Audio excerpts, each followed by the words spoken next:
Bonjour, Nawalandi Nabiso, nyonso ya émission Nabiso Évangile ekomi wapi.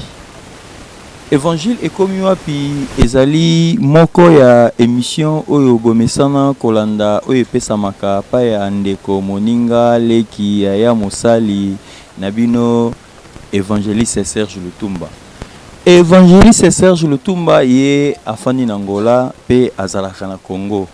Nde na bino ke ndenge pe bosengaki tozongi lisusu pa ya Pasteur William ndenge tobe makambo ezebele ya koloba pe oswana Pasteur William lelo ndeka na yambi Pasteur William obo mesana komona epe to meka lisusu kobeta kaka ndenge ezalaka mpona masolo ya baprofete. Bonjour Pasteur. Bonjour. Pa en tout cas émission etalamaki mingi bato bazongisinga lisusu nazonga pa na yo to meka ko sola mo mike prophétie zani. Oui, la question na yo sur les prophéties de la Kissimini. Prophétie n'est rien que Dieu dans la chair humaine.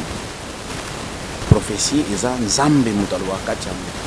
Donc parce que Bible zolo ba même na 1 Pierre que non, les gens sont poussés par l'esprit de Dieu pour parler de la part de Dieu. Prophétie, c'est Dieu qui entraîne une personne pour parler quelque chose de l'avenir, ou bien il veut révéler quelque chose qui est caché, il passe par la prophétie. Du coup, ça a fabriqué dans Moutou. Ce qu'ils ont fabriqué dans Moutou, c'est que tu n'es pas en Zambé. Prophétie, il faut que tu n'es pas en Zambé. Parce que William a épibiso prophétie ou tu n'as pas en Zambé. Kolo prophétie est en Zambé. Nalinga qui fait le sous na question de ça passer William. Alors de la biso prophète azanani comme un prophète ndenge nyo la muka comme prophète. Voilà, ngaki na nutotanga muke na Pierre premier au verset 21. Bible dit car ce n'est pas par une volonté d'homme qu'une prophétie a jamais été apportée, mais c'est poussé par l'esprit que des hommes ont parlé de la part de Dieu. C'est poussé par l'esprit que les hommes ont parlé de la part de Dieu. C'est poussé par l'esprit que les hommes ont parlé de la part de qui? De Dieu. Donc prophétie et où tu pas ensemble on est tindi kakabatu balo bana place ensemble. Kaka na place au pasteur Otebisa biso eza poussé na molimo ya Nzambe nde basala Nzambe balo bana part Nzambe. Ceux qui yo osano poussé na molimo Nzambe te a tuna Nzambe lo ba pona part nanya. Eza peut balo bana part na bango libumu na bango wali. Oui, parce que même le diable a profité mingi na kati ya ba prophétie. Alors il y a des choses. Na musala Nzambe soki Nzambe te mutazo sala mutu c'est dire parce que biso na matin na biso zali si Dieu n'utilise pas l'homme donc c'est Satan qui l'utilise. Alors yo pe mutuza ko sala ba prophétie, il faut que vous en avez des prières. Il faut que ba prophétie certainement parce que oyo te pa Nzambe tango prophétiser ça doit s'accomplir. Bye. Et ça peut n'avoir toi prophétie pour un sentiment là bango pour na libumne. Oui, ce sont des faux prophètes. Bible zolo ba pe leurs prophéties qu'ils ont données, ça ne peut jamais s'accomplir. Ils en a kacha Bible. Autant que l'absoluté Ézéchiel 13 17 à 19. Total non parce que na moni kuna pe le pour un faux prophète. Et toi fils de l'homme, porte tes regards sur les filles de ton peuple qui prophétisent selon leur propre cœur et prophétisent contre elles. Toi tu dois prophétiser contre elles. Tu diras ainsi parle l'Éternel. Malheur à celle qui fabrique des cousinets, des cousinets pour toutes les selles et qui font de voiles pour la tête de gens de toutes tailles afin de surprendre les âmes. Prenez-vous, pensez-vous surprendre les âmes de mon peuple et conserver vos propres âmes. Ngamuna lobi angote et uti na kati ya Bible. Donc cela veut dire ezape na bato balobaka pona intérêt na yemoko. Alobi pona libumu na epa ina epto ko commenter ni. Surtout na Kinshasa, surtout na bamboka ebele, yango na yebisaki ya liboso avant kende kosala musala nzambe fo nzambe atinda yo eza mutu afandi ti aluli musala ayoki information ya mutu moko ou bien a fabriquer ake kopesa ni yango tobenga yango la divination. Les choses qui se cachent derrière la divination, c'est un mauvais esprit. C'est le même esprit qui était chez la femme là que Paul avait chassé l'esprit de Python, de mauvais esprits. Donc tu vis par la prophétie. Et si vous regardez beaucoup, beaucoup de gens qui font cela sont des femmes. Même les hommes, et en majorité des célibataires, la capacité de vie n'a pas changé. Parce que mbongo bazoli a biloko za mabe. Bazo kokosa na kombo ya nzambe mais ils ont na kombo ya nzambe te. Moi je n'ai pas dit que non, que prophétiser ça bien, c'est une bonne chose. Ils ont iloko ya nzambe mais il faut la suivre parce que tant que vous couper sa fausse prophétie, vous avez bébé na vie na yo, na ya bana na yo. Ils ont malamu te. Parce que ce total na Jérémie 16 10 à 12. Tozo mona bazo bana biso ke mon prophétie est rapport au châtier. Na Jérémie 16 10 à 12. Bay de rotango te pour prophétie o yaki pona masumu pona péché. OK. Prophétie est un ministère. Prophétie est un don. Ils ont don parmi les 9 dons dans 1 Corinthiens 12. Ça veut dire ba don ananyo suza na kati église pour purifier l'église. Et on a fait dans l'âge de semi paragraphe 16 abi. À chaque église locale, il faut qu'il y ait 9 dons pour la purification de l'église locale. Donc prophétie est un don, ce n'est pas un ministère. Et le don n'est pas au-dessous d'un ministère. Et le don n'est pas au-dessous d'un prophète. Ça veut dire ils ont don où il y a édifier donc l'édification de l'église. Mais ça y a un zéla qui est côté partout, qui est côté ça va prophétie dans zéla en vaille c'est l'intérêt de quoi au monde quand mutu bande ko sura na yo moni mutu donc na sens wana ils amabe parce que na mutu ya liboso o yaza na aza très ordonné alingi hors de mingi ils ensemble nzamba pesa biso nyo ba ils a lokola na Joël 2:28 bible so ba je répandrai mon esprit sur toutes tes chairs vos filles et vos fils prophétiseront et les vieillards auront des songes. Tout ça c'est pour l'édification de l'église et avertir. Donc la prophétie vient aussi pour avertir quelque chose qui va se faire, hein, ou ça viendra, ou c'est déjà passé. Papa, on a l'ingénieur tout temps Jérémie 16 10 à 12 pour te dire que bino lelo to zakara na makomi parce que te bino que un mot prophétie paye rapport dans le bapona batamasumu. Prophétie paye rapport dans ko châtier. Prophétie à rapport à édifier maintenant quand il y a Jérémie 16 10 à 12 notre capacité à temps pour comprendre et l'obéir. Lorsque tu annonceras à ce peuple toutes ces choses, ils te diront pourquoi l'Éternel nous menace-t-il de tous ces grands malheurs? Quelle est notre iniquité? Quel péché avons-nous commis contre l'Éternel notre Dieu? Voilà, ça c'est une bonne chose. Le peuple s'inquiète de la menace que le prophète a parlé contre le peuple. Et le peuple bande kolobaro ni biso to sali pour ensemble. Déjà batza bande koloba, repentez-vous, hein, afin que vous puissiez avoir le baptême. Jean-Baptiste aussi prophétisé. Abande kolobanine, si la repentance, c'est ça la mission d'un prophète. Aïe, repentez-vous et que chacun de vous soit baptisé. Mais pour le baoba pour na boma boum na Bible ndé marambo to beza na kata Bible. Donc prophétie est qui pour na koloba na bato ba ki na masumu ba bongola mutema. Yango na yebisa ki OK. Prophétie d'abord le mot prophétie eza donc. Na kati ya 1 Corinthiens 12 ou kiti. Hein? Eza donc kati ya ba prophète, kati ya ba sali mususu eza donc. Alors tant nzamba ye atindi prophète moko ça veut dire azoya ko annoncer quelque chose. Donc Jean-Baptiste ayaki ko yakolongola bato ndia bande ko pesa bato kino bino race de vipère na pesi bino mayela ko kiba kanda ya sinde o Jérémie azoloba bato bazoba biso to sali nini biso to sali nzambe ndi ba yebisa bango esengeli botu bela prophétie zaki pana yaka na église te pana yako komisa pasteur riche pona komisa libumu na ye munene non ezande pona ko édifier lingomba ya nzambe église ya nzambe bana ya nzambe ko avertir bango.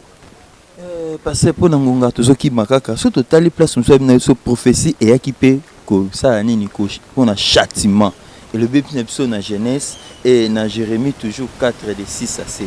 Est-ce que vraiment monter toujours le bateau pour kolongo la bateau équivoque nous besoin de toi bateau que bakasaka profiter rapport na lipamboli et rapport na famille nous besoin na bandoki et rapport le bakeno koko na bino za kana masina azala kaboyo ala ti couleur nini chemise non yango toujours kende ya liboso nzambe ayaka kokabola te chaza ya bande kotambola binini bobongisa banzela na bino bolongola bakurbi ça veut dire abande koyebisa batu ba serpentine nde yango ozoyebisa nga place wana na jol de wana donc d'abord prophétie ou bien un prophète ayaka na mission spéciale ayina mission spéciale ya koluka bambongo te ya kotonga bandako te biloko wana nyonso mission spéciale na ye ayina yango na objectif moko o nzambe atindi po asa pona libota po nzambe atinda ba prophète pona ko ramener batu bazala musika liloba na ye.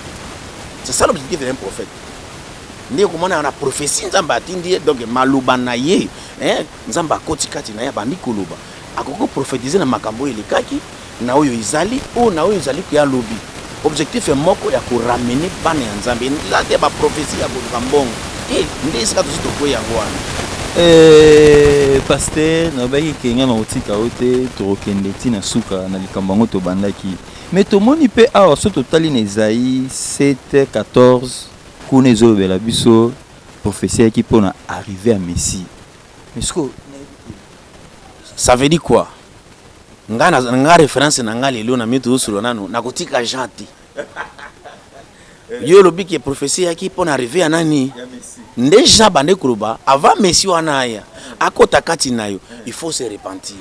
Ndia bande ko babongisa banzela ça veut dire ko bongisa mutema na yo pona ye moko grand prophète le fils de l'homme l'Emmanuel aya kuzwa place kati na yo ndele ko bi yango ozi ba prophète nyonso ya Ancien Testament ba prophétiser ka pona arriver à Messie même ya nouveau donc c'est lui seulement qu'on a prophétisé oki ko yamba yete soki ozana lo kati na yo d'abord il faut dégager yango.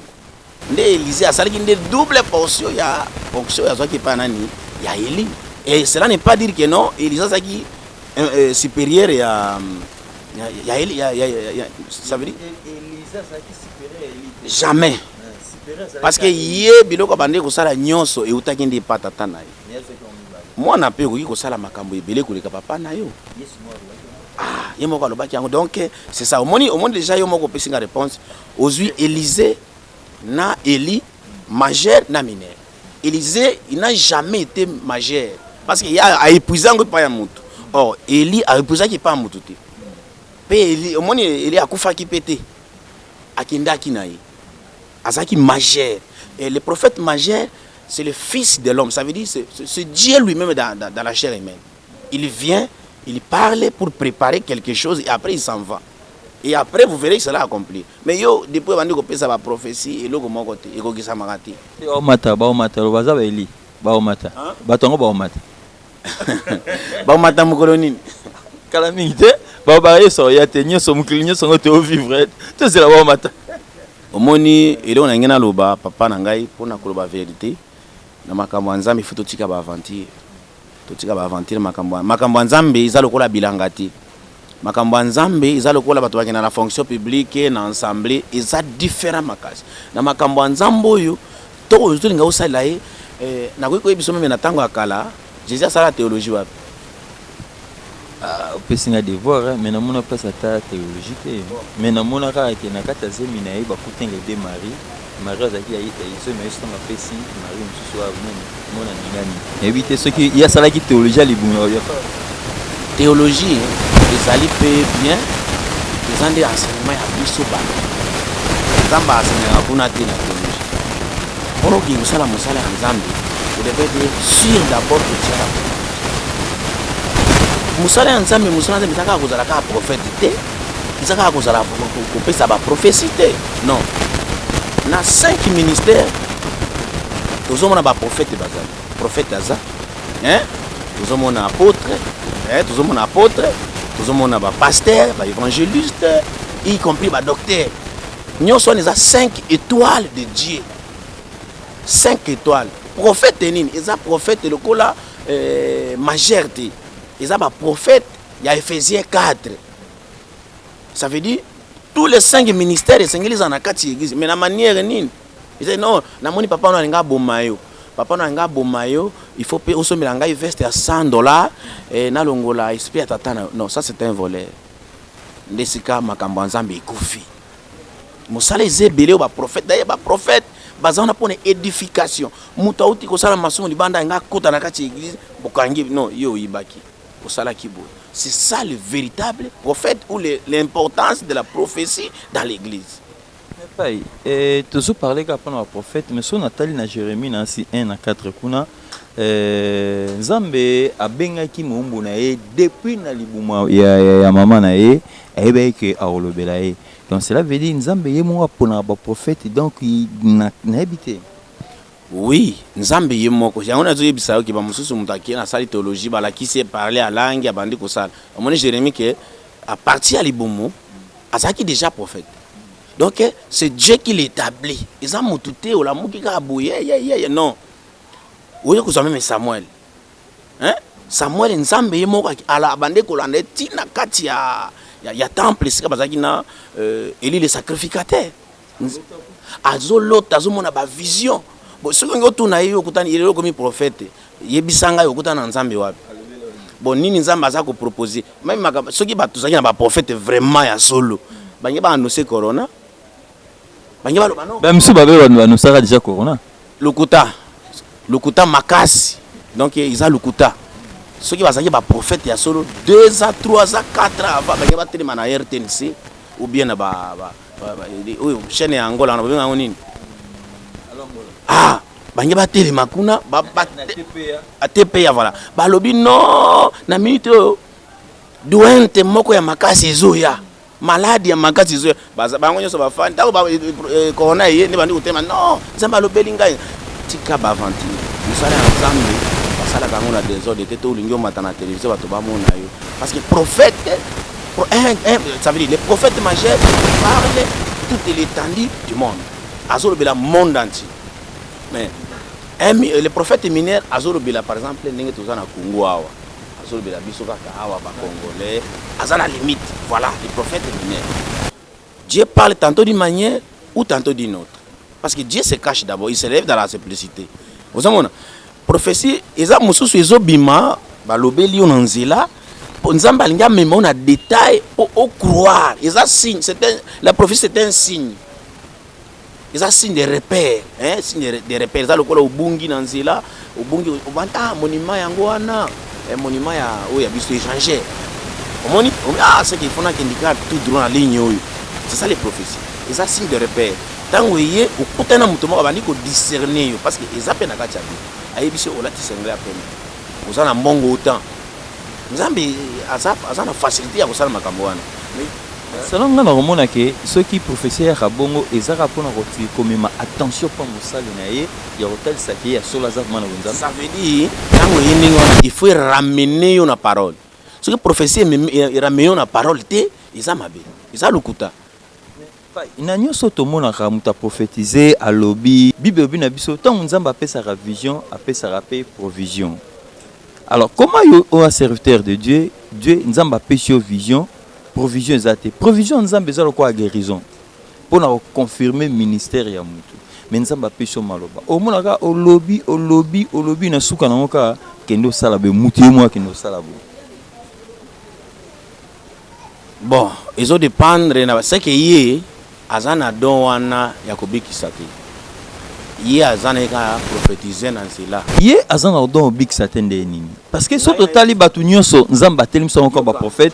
Apesa ba bâton Moïse nazolo ba bien nazozongi la makambo na ngona zoyebisa yo pona ko clarifier na yebisio ki za 3 sortes ya makambo. Prophète majeur azamu tazako prophétiser pour le monde entier. Prophète mineur aza prophète ya Ephésiens 4 aza par exemple na Congo awa kaka azusuka ba limite zawana. Un prophétiseur azana don ya prophétie mais il n'est pas un prophète. Azana do ya prophétie mais il n'est pas un prophète. Il est sengeli azana kati église locale. Azana esika moko songolo. Ça veut dire azana dona isa pona édification ya église na bango. par exemple amoni boye non namoni nzamba la kisi ngai boye nzamba la kisi pona ngai akoya na yepa ya pasteur aye na yepa pasteur nzamba lobi bon mama ukosala boye ou soit ba sambeli sisa ya kosambela pona yo ba sambeli ou bien ba biso no tozo mon esprit de mort ekosala boye oui nzamba azoloba. Là moi je ne refuse pas parce que toujours au la Bible dans Hébreux 13:8 il est le même hier aujourd'hui et éternellement nzamba azosala mais manière ya kosalila parce que diable peut assez profiter na kati diable assez à côté na kati ba magicien mususu il faut c'est tant muto ya prophétiser azana église té azana isikati o kuyo ndeko sambela assemble puis pour noter mais biso ka yo tala abimi akina d'abord tango yo prophétiser olobi pona muto il faut qu'on ramène esika moko akozwa solution ya makambo senini olobi c'est ça. Parce que tozosonga kaka na place à miracle parce que autour bana biso que ceux qui va prophétiser sérieux bazana majeur tozana mineur tam so ko sala lobby côté mais so Nathalie Eli azaki mineur tant akabone Elisa Mati Elisa kiteli elamba akomena liboso mai amoni mai habité non ça ka lokwa mettre nga salaki abambi kazaka na mai kabwani mais aza mineur. OK, ngai na pesi différence c'était que non miracle nyonso sengeli manger le muto asala yango. Jésus a lobby c'est que moi je vais vous le faire aussi. Il a parlé ça à tout le monde. Ayebisi batu nyonso. Ozomona na lobby te que non miracle d'ailleurs ça don na kati ya Bible na Ephésiens utangi wana 1 Corinthiens plutôt 12 au moment que miracle Bible zoloba il a donné d'autres les dons d'opérer les miracles. Donc coopérer ba miracle ils s'appellent don ko sala ba mabika mo serokola Élise abetaka ilamba wana mais abetaka ilamba wana kombe nani alobi où est le Dieu de mon père Élie ozomona asaki na mot de passe ya nani ya Élie et qui dit Élie quand vous le regardez bien Élie c'est Dieu lui-même ozomona Élie tant que ozomona Élie c'est Dieu donc il a mot de passe ya ngono où est le Dieu de mon père Élie abeti ifungwana même otali Josué a quoi si mira Jéricho a télémisi Moïse mais zaki Moïse était zaki Josué na l'air autokoga ngapé que où le Dieu de mon père Songolo où le Dieu de mon père Songolo parce que ba comme na on ba kabal soki ni juif ba comme na mobélé bon pendant les biso to benga notre père Abraham parce qu'il est notre père de la foi mais malgré ça yo kutani na Abraham te ezana mutu moko parce que au moment où to balobaka le Dieu de mon père Israël par exemple il y a une alliance, il y a une alliance simana. On peut goza alliance avec qui kitobele lika. Le cabal juif. Oui, on a l'habitude à cabal juif so là. Oui, bon, tu vois qu'il y a pas tout sous bazali na makamuna bango, mais je vous dis que moi mon père Israël c'est un serviteur de Dieu. Oui, je vous dis ça c'est un grand même. Mais c'est parce que tu vois la grandeur ya mutu tant que ça n'orgueil. Azana humilité, voilà les fruits du Saint-Esprit. Azana problème na batouté, un homme de prière, voilà un homme quand il parle, il réalise ça. C'est ça un homme. Parce que la fois passée que non, pour être un bon maître, vous devez être un exemplaire. Tous autres tirez exemple pas naï. Ce qui est naïf c'est azana bakabale ya ba juif. Il faut pas appeler ça appeler moi singa mokoti. Mais na singa te. Comment na chaussette na kati la ta coupé rouge na kati yo bandeni mais nazawa ngala lobi pe azala ngote tuzana yo na plateau biso kaka ngabe na mono système de délivrance ya musika na téléphone mutabiki pata atatoli wana za kabalite wana nzamba sala na téléphone ndenge oyebi yo moko meme na téléphone ya musika to sambela kati ba poto Italie France Pays-Bas bato basebe bazo luka vraiment toujours sur la bango basebeli na on a zo bata bato awa soki muto na problème kana numéro ou bien contacter frère okuya ko makambo nzamba yo ka sonité mazana ozana kabali jifte solo nazawati tozana yo na plateau église ma plein boy bina ba ero bato et pe mboka ngo Congo passe bato bazo ya kabali jifte pas omoni soki nzamba atindi okuluka bato te biso ya biso zao no to zawa na yo na kati église vérifier partout tout na bato donc nzambe soki atindi yo moko lobaki si il donne il va donner sur la provision nzambe ye moko soki afongoli onzela muto akobondisa azate yemo ko kuzule obato akoyela obato na igiza tondisi le obato. Pai lelo esalaka o ndenge nini ntango monaka o biso benga ba faux prophète parce que ba faux baza bo balandaka basi ya bato apiso ke non fona témoigner faut que na chambre longo bilamba pourtant to sangana nde pe salamaka na lo bango pe salamaka so pe bina tanga comme no tanga yo o talanga salamaka oh non il faut ya boyer et na prophète muso asangisa ba deuxième bureau ba quatrième bureau pour apesa yeka mbongo alobela bango malamu pai tango mona ba bebisaka kombo bayokisaka nzambo wana soni oyo biso o abengama 3 fois 5 mosantu pai salaka onini jugement ezali pona bango jugement ezali pona basali ngana lobi te o juger bango na lobi o santara ndenge nini ngai pe naza juge te na lobi ke jugement eza pona bango naza juge te ngana lobi soki na bengi na ko juger bango na bi jugement eza pona biso nyonso. Parce que Bible dit qui était pour juger un serviteur d'autrui. Mais makambo nyonso tango yozo kende kozwa mwasi ya bato. Na loba ki la fois passée que Kindomba isa mabe. Pourquoi okotia vie na en sécurité. Et obe sa réputation na yo. Ozomona tango déjà yozo sa déjà mwasi ya bato ki ko sangana na ye. Ozana basinga na kati ye. Juri kisingane ko pela moto na kati wana na yigini. Okosala ndenge ni.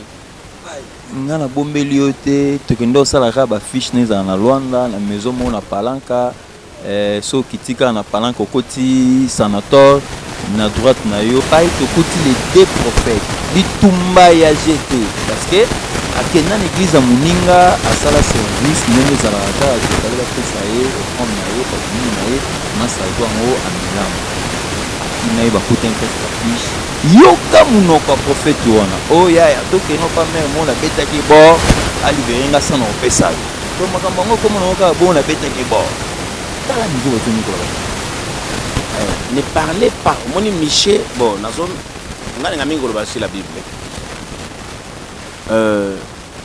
Akabe atelemi il faut akende ko botola mboka o ba féliciter ba botola ye Ramo et Galate abengisi ba prophète na yenyo Sédécias ou ba kende ba prophétiser pour na yeki no kende ukolonga mboka na yo Isaya yo vraiment nzamba sala kisibiso abengisi camarade na ye Josaphat ya ici est-ce que aussi otuni nzambe ya solo nzamba bito kende kubonda bitumbani non nasangisi ba prophète na ngani soki ba lobeli ngai yawa kitoko gagner bitumba uzomona Josaphat albino est-ce que pas prophète passé non moko azawa na sepela kana ete pe a prophétiser kana malamu pona ngati Josaphat albi mokonzi alobaka bongo te prophète yango yolinga ka wala prophétiser malamu pona ote kombo na bi Miché abi bobengila ngai Miché Josaphat atindi bato bake benga Miché tango bake ko benga Miché mwana ya Jimla Miché zaki na ndako azosambela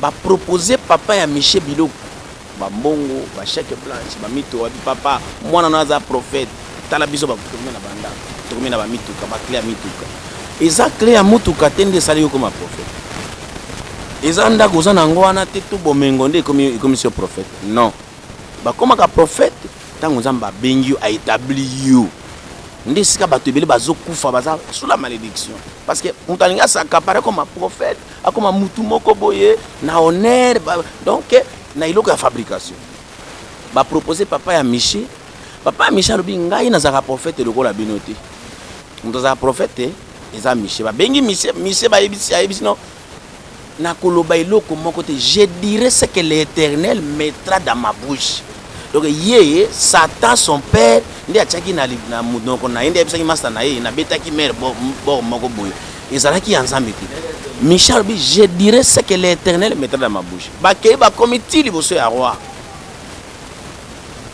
toni bon Michel oba Michel akoti na onction molimo ezui alobi ayebisi boye na moni bozo kende na bitumba je pense nous parlons sur la prophétie na moni bozo kende na bitumba mais na moni bana Israël bazo panza na lokola ba meme o bazangi mukengo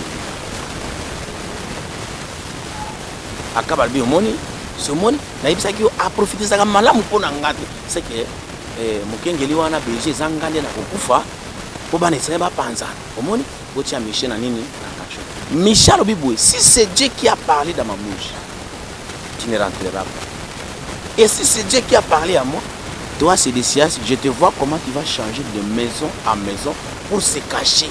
Donc, prophétie c'est le comment basakaraka na yango te. Cela est poussé par l'Esprit de Dieu. Que les hommes ont parlé de la part de Dieu. Et ça, quand on l'a dit, non, la bêta qui est moi, bord, mon coton, après ça, $100, ce sont des aventuriers. Na makambo nzambe ko sala aventurier. Tika nzambe yemo kwa ça. Tika nzambe na ngunga na ye kuki pa na yo, asalila yo, et ko sala bien, kuto ko forcer le côté. Pour forcer le côté de zomona taba to yomo zomona batunge bazoya parce qu'on ne force pas. Ils sont musala nzambe. Ce qui nzambe lo alingi ko sala te fana. Et tu vas le subir. Au moins même awa, nous on ne force pas déjà. Oyo muto apesio na bonne volonté ya yemo. Ce que lui a un problème déjà. Mais ce comme il y a ba fabrication moko bouli, ce n'est pas dit et qui ne sera pas donné. L'homme de Dieu na respectera mingi yango moni micro na biso ya évangile komi wapi zoya rakaka na éviter tolobi mingi toke na ba 40 déjà na éviter soki petite exhortation ezali nde ka to salaka na balandi o ba mesana kotala yo ya évangile komi wapi émission na biso epesa marapa mombu nango Serge Lutumba omika ko sortir ba mokie pour ça la rappeler bien ta la carte pour longo côté sans pour le bana pas nzambe surtout pour na ba bato bazo sakana na komba nzambe na biso vraiment eloko na ngena loba pour na bana ya nzambe to boy prophétie za malamu eza ba parler à langue za malamu ba donyo nzambe achana kati église eza kitoko mais il faut toyer ba manière tozo salela yango to salela yango te pona mbongo to salela yango te pona lokumu tout ça il a ngoté pona tout ça là to forger ba grand nom na kati ya moto tout ça la ndenge nzambe apesi biso yango likabo na kati ya itonga ezali pona ko édification ko ramener bana ya nzambe na liloba na ye parce que nzambe azolobaka ba manière ebele ya liboso nzambe alobaka à travers la parole nde nzambe alobelaka biso bana na ye soki moto ayoki na manière wana ti ndio moni nzambe akesi ko na manière akoyebisa yo na ndenge ya prophétie ina moni olalaki boye ndako na bino eza boye elamba olati eza boye juste pour peut-être na manière wana akoki rattraper yo pour ramener na parole na ye soki na manière wana esimbi te akoutiliser nature tango yo otali mbila mbila ozotelema nanu ndenge nini nzete ozotelema nanu ndenge nini mai ozotelema donc il réfère que non ezana muto asalaki biloko c'est que ngana zaka pamba donc prophétie za iloko ya kitoko mais manière tozo memela yango ndeza mabe pe na kati ya prophétie to salela yango commerce te eza commerce te o boya ngai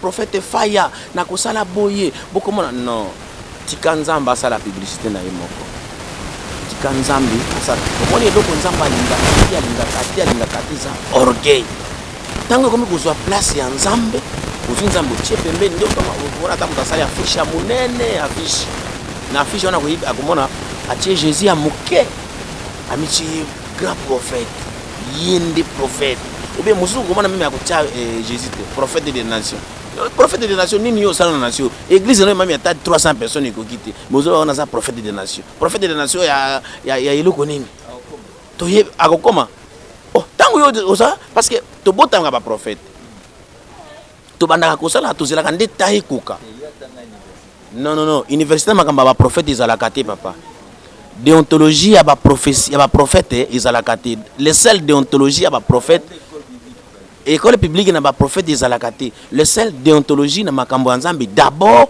c'est avoir le Saint-Esprit quand vous avez le Saint-Esprit elle-même vous enseignera bible binenge wana donc tant vous avez le Saint-Esprit makambo nyoso iza clou ozomona otebele na betaki au moins bord moko boye tokende pa na ya pesa biso sana ngai po na betaki déjà zela okomona pe baki pa mutana bazimbo ça wana eza ba kope eza ba monde ba business eza surtout ya nzambe te parce que ya nzambe muto aza sala nzambe akozana compassion akozana bolingo bato azote ya bango ndio moni Jésus alobi lelo abi bino ba pasteur azolo bana Jérémie alobi bino ba pasteur bonyokoli ba pate na nga bakomi koboma bango kolia misuni na bango kolia na mafuta na bango bakondi na bengani ba pasteur nyoso ngai moko na ngana sani nazo aswe ya nani ya bana na ngai nde ba prophète mingi bakende li filo bakozika.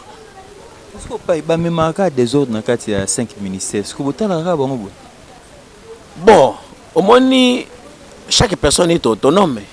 Mutu mtaza libre ake afungule église naye abandi kosala makambo na yo ndeni ukindi kuna to ke kuna kozala ndeko ya général bakolanda ona ba masasi ai to chité mais esalinga ka pasi na uti Angola na oya mwena tanga kombo te to na TV prophète moko nga na yebaki munene na lemba pai mama na liboma na minito babia na kikwiti na bandundu mais église munene batu batambola batu babika mais nazo bate boni omoni bato bauta mpanzi wana mingi baza bana ya prophète Abiatar. C'est le grand sorcier wana utaka Tanzania betaka bato mitu c'est que a respecter ba condition na yeti mais là on a juste peuple de Dieu TV eza radio ti TV eza radio ti omonde ka tengi to sula boy soko za likambo zo compliqué yo yaka tukosunga yo pesa contact na ogo pesa contact na bato bauta lo lemba bamwandi bauti koloko bakinga bauti bakola ba kinkole ba maluku mais pesa contact ko parce que bato belé bana posa ba mona yo ozala na lemba ozala na kisenso ozala na ma campagne ozala na bibwa kinkole masina tozala bosenga na yo yaka na ba problème où itungisa kayo ya makasi pour le moment na sali mikolo be na zaka na consécration église ngana mataka ngomba te ngomba na ngai zao ngomba za Saint Esprit ngomba d'abord avant le Saint Esprit yuzo tumbola ngaka yesu yo moko ba bien matali kolo tongo bakiti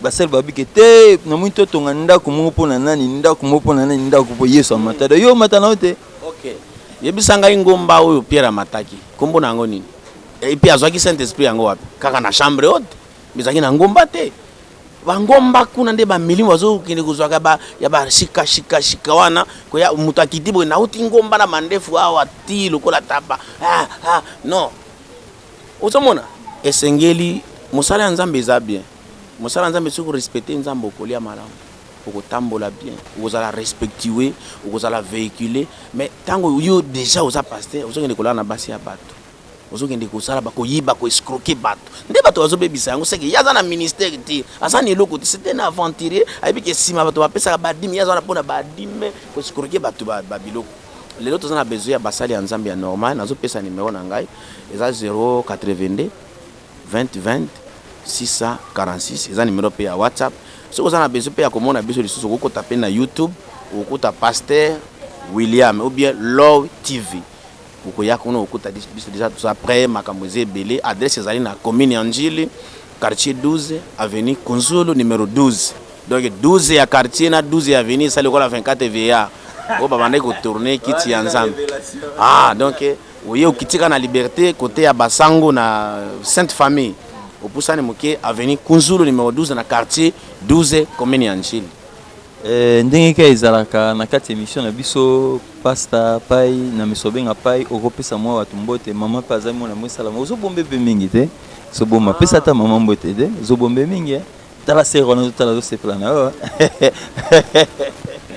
vraiment na pesi mère mbote sika zali mbote bele wana za mama ya bana na pesi mbote na pesi pe bande ko nyonso mbote ma mère basée belete ngana songi te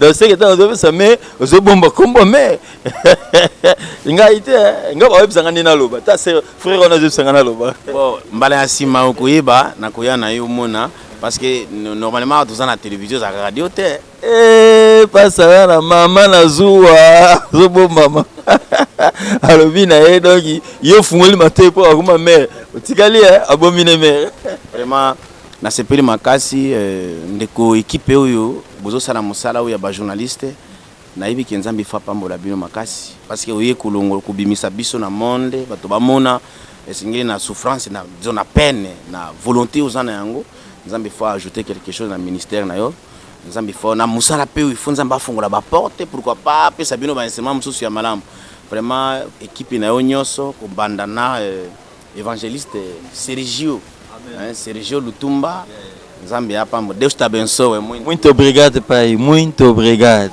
Pai também fala português, não brinca, é angolano de verdade.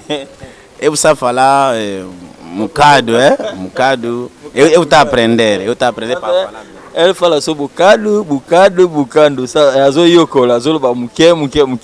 Ok, na ninguém pena pensa mbote pai a ancien prophète Shadrach Salambo, azana Luanda, wana za grand frère, na PCP prophète Lokenye, azana Soyo, na PCP prophète Claude Kiese, bango nyonso bazana Luanda, vraiment bazaba ndekosika bazali na PCP bango mbote.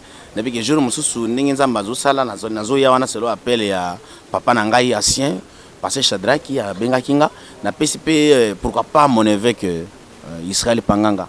Esika azali vraiment bambote ya trop nzambe apambola yo papa ya bani belé de les grands prophètes talakaka nzambe apambola yo.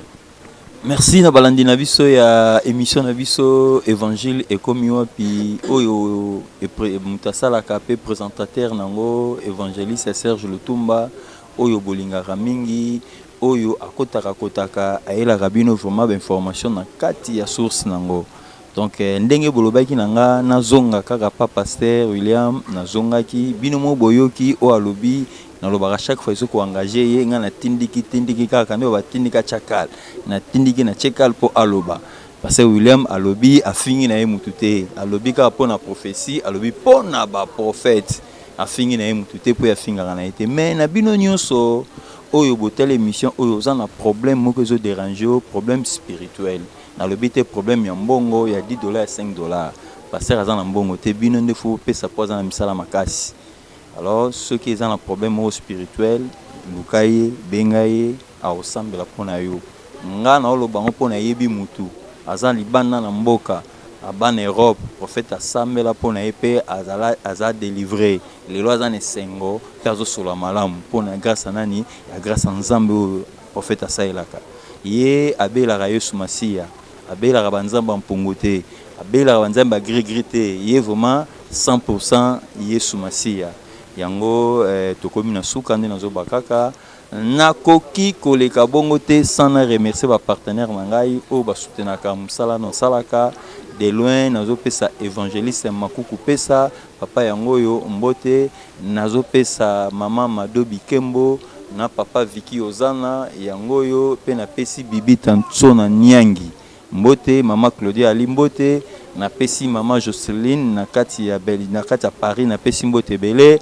na bino nyonso bosutenaka biso pe oyo azana besoin kokota na lisa basutenaka numéro na biso zoleka na obenga nazana na Congo so nzamba sungi na kozonga pona ya lisusu la prochaine émission ciao.